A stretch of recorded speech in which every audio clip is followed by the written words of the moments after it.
Straight out to Carlisle with Herd, play host to Governor Mifflin. Jeremiah Hargrove returning the punt for Carlisle, and you can cue up the cha-cha slide because it's reverse. He weaves through everyone. The Thundering Herd have the lead, and the offense hasn't even touched the field yet. Now, when Carlisle's offense did take the field, turns out they're pretty good too. Louis Shank to the end zone looking for Quentin Barclay. He finds him. Carlisle finds themselves in the win column again, 48-14. Well, no matter how much I traveled today, I have got nothing on Evan Brooks because, well, his day started in Indiana, but he saw plenty more football action tonight. Yeah, Alex, honestly, it doesn't get much better than watching Penn State get an opening victory and then immediately coming home for some more high school football. A couple of big-time out-of-conference clashes tonight between the Mid-Penn and York Adams. The Susquenita Blackhawks aimed for their first win of the season against Biglerville, and Gettysburg and New Oxford renewed their rivalry. No love lost despite Gettysburg's move to the Big Ten.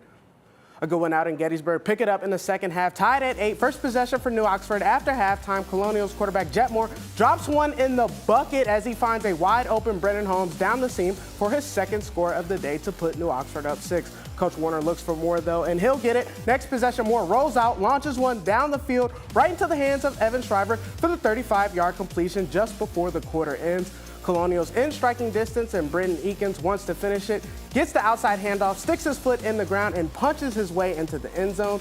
The cheerleaders are all about it. New Oxford goes for the jugular. Clayton Neves takes the pitch on the option, and he's got a one-track mind, gets some good blocks downfield, and finishes with a dive into the end zone. Refs give him the score. New Oxford improves to 2-0 as they get the win, 28-14.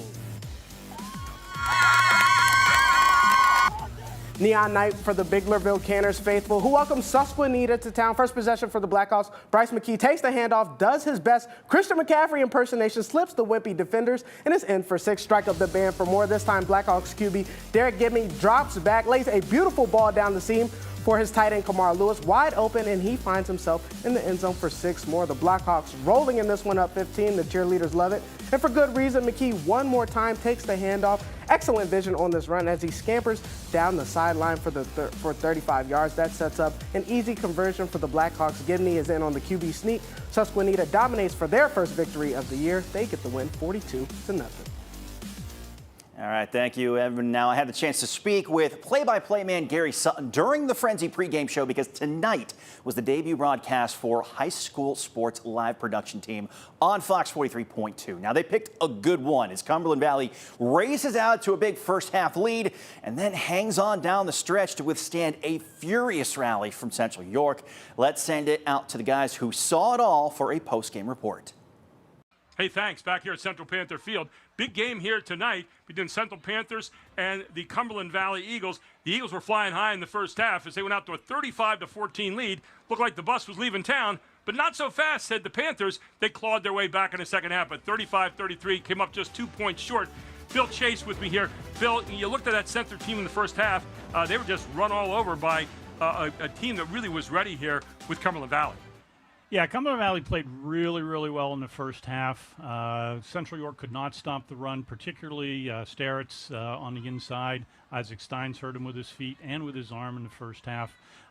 They just seemed a little bit shocked. They made some mistakes in the first half, but it was a game where you kind of sensed they weren't really out of it. Signs and Starch really did a good job. 1-2 wrecking crew there in the first half for Chapman and really just handled everything well. And it was almost a perfect first half there for Cumberland Valley. It's exactly what we said in the pregame. Mix the run and the pass. Keep the Central York defense off balance. Cumberland Valley did exactly that, putting up 35 points in the first half. Central with a new quarterback this year who's not named Probula. His name is Nasir Still. In the first half, he had an okay half. In the second half, he came out rocking and really started with that first possession. Well, what I thought hurt him in the first half was the turnovers, the interceptions. And it gave Cumberland Valley short fields and easy scores. But the second half, he really came into his own, threw the ball well, quarterback draw well, and got them right back in the football game. And the bottom line is the lack of conversions compared to Cumberland Valley making all their conversions was the difference in the football game. Hard to believe I'm going to say this number, but first loss for Central at a regular season game since 2019. Wow. And yet, at the same time, this is a new team. And so now you get a new identity. You start to work your way back. Next week's Hempfield for them. On the other side, Springford for Cumberland Valley. So both these teams playing quality schedules, Bill Chase. You know, with Cade and Bo Perbula or without them, they're an elite program in District 3, maybe even the state. I mean, you're in the state finals 2 years ago.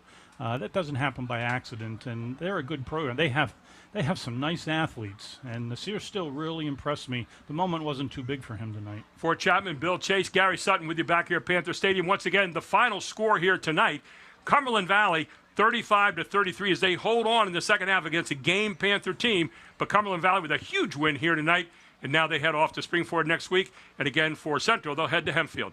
Thanks so much for joining us. We throw it back to you guys right now on a Friday Night Frenzy. Thanks, guys. We really love having a full broadcast and then the post-game breakdown as part of the Frenzy. We also have some Thursday night football this week. We'll show you a couple of early winners from week 2 when we come back.